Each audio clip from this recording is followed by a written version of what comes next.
সবাইকে good morning. সবাই কেমন আছো? আশা করি সবাই ভালো আছো, আর আমিও খুব ভালো আছি তোমাদের আশীর্বাদে। তো নিয়ে চলে এলাম নতুন আর একটা ব্লগ ভিডিও। তো আশা করি আজকের এই ভিডিওটা তোমাদের দেখতে খুব ভালো লাগবে, আর আমি তোমাদেরকে অনুরোধ করছি আমার এই ভিডিওটা পুরোটাই দেখো, আশা করি ভালো লাগবে। তো চলো ভিডিওটা শুরু করলাম অনেকগুলো ফুল দিয়ে। তো আজকে সকালটাই আমার শুরু হয়েছিল খুব সুন্দরভাবে। তো দেখলেই তো ছাদের ওপর কত রকমের ফুল ফুটে আছে, তো সেইগুলো নিয়ে আজকের ভিডিওটা শুরু করলাম। তো ছাদ থেকে নিচে চলে এসে বাড়িতে যা সব কাজ থাকে মেয়েদের সমস্ত কিছুই করেছি। যেমন ধরো ঝাড় দেওয়া, ঘর মোছা, বাসন ধোয়া, এই সব কিছুই করেছি। তার উপরে বিছানা ওঠানো সব কিছু কমপ্লিট করে চলে এসেছি ব্রাশ করতে। তো ব্রাশটা যে এখানে করছি, এখানে অনেক ধরনের গাছ লাগানো আছে, যেমন বেগুন গাছ, কফি গাছ, পালং শাক, এইসব কিছু লাগিয়েছে আমার বাবা। তো এইখানে অনেক ধরনেরই গাছ আছে। তো সেইখানে দাঁড়িয়ে দাঁড়িয়ে প্রকৃতির হাওয়া নিচ্ছি আর ব্রাশ করছি।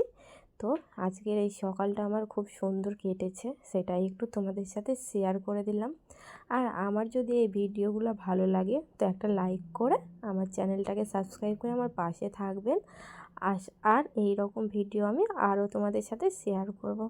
এখন থেকে আমি ভাবছি প্রত্যেক দিন একদিন দুদিন ছাড়া ছাড়াই ভিডিও শেয়ার করব তোমাদের সাথে। আর তোমরা আমাকে এই রকমভাবে ভালোবাসা দিতে থাকো।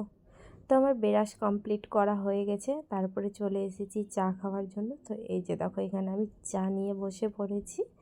চা না খেলে মনে হয় সকালটা শুরুই হয় না। চাটা খেয়ে এমনি টুকটাক অনেক কাজই করেছি, সেগুলো আর তোমাদের সাথে শেয়ার করা হয়নি। তারপরে বাবা গিয়েছিল বাজারে, নিয়ে এসেছে মাংস। আর আজকের এই ভিডিওটা হচ্ছে 25শে ডিসেম্বরের দিনের করা ভিডিওটা। তো বাবা সেই দিন নিয়ে এসেছিলো খাসির মাংস, তো সেটাই দেখো দেখালাম। আর সাথে ছিল অনেকগুলো দুধের প্যাকেট, আরও সমস্ত কিছু নিয়ে এসেছিলো। দুধটা ছিল আমাদের দোকানের জন্য, বাবার চায়ের দোকান আছে, সেই কারণে দুধটা নিয়ে এসেছিলো এতগুলো। তারপরে এই যে 25শে ডিসেম্বর উপলক্ষে আমার ছেলেও গিয়েছিল কিন্তু বাজারে, তো বাজার থেকে কেক নিয়ে এসেছে। দেখো এই যে এই কেকটাও নিয়ে এসেছে। তারপরে পিস পিস করে আমার বাবা ওকে কেটে দিয়েছে, তো সবাইকে কিন্তু দিয়েও এসেছিলো এক পিস করে। তো দেখো এই কেকটা কত সুন্দর লাগছে না? আমার খেতে কিন্তু ভালো লেগেছে। যেই সব কেকগুলো টুটি ফুটি এটা ওটা দেওয়া থাকে, এই সব কেকগুলো আমার খুব একটা ভালো লাগে না, এমনি সিম্পল কেকই ভালো লাগে। তো এই কেকটা আমার খুব একটা খারাপ লাগেনি, ভালোই লেগেছিলো। তো বললাম না তোমাদেরকে যে কেকটা বাবা পিস পিস করে কেটে দিয়েছিল, ও সবাইকে দিয়েছে। তো দেখো পিস পিস করে কাটাই আসে, আর ও আমাকেও দিয়েছিল এক পিস, তো আমিও খেয়ে নিলাম। তো আমার কিন্তু স্নান হয়নি, এখন আমি পরে স্নান করব। তো এই যে কেকটা প্রথমে খেয়ে নিলাম, তারপরে গিয়েছিলাম আবার ছাদের ওপর। ছাদের ওপরে দেখি বাবা পেঁয়াজ রসুন সমস্ত কিছু নিয়ে বসে পড়েছে মাংস রাখতে দেওয়ার জন্য। তারপরে নিচে এসে আমি স্নানও কমপ্লিট করে নিয়েছি। আর দুপুরে রান্না হয়েছিল ভাত আর মাংস, আর সাথে বেগুন ভাজা করেছিল, তো বেগুন ভাজা নেইনি, শুধু মাংস আর ভাতটাই নিয়েছি। তারপরে খাওয়া দাওয়া কমপ্লিট করে গিয়েছিলাম একটু ঘুমিয়ে। তো ঘুমটুম থেকে উঠে খেয়েছিলাম একটা এই যে কমলা লেবু।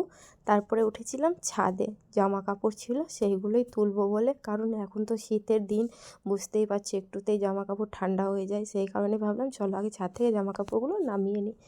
তো আমার আজকের ভিডিওটা এতটাই। তোমরা যদি ভালোবাসা দাও আরও তৈরি করবো এরকম ছোট ছোট মিনি ব্লগ। তো আশা করি আজকের এই ভিডিওটা তোমাদের ভালো লাগলো, আর ভালো লাগলে লাইক করো, আর আমার চ্যানেলটাকে একটু সাবস্ক্রাইব করে দিও। আর যতটুকু পারবে ততটুকুই তোমরা শেয়ার করে দিও আমার চ্যানেলটাকে। তো আজকের ভিডিওটা এতটাই, আবার দেখা হবে নতুন কোনো ভিডিওতে। তো সবাই ভালো থেকো, সবাইকে টাটা।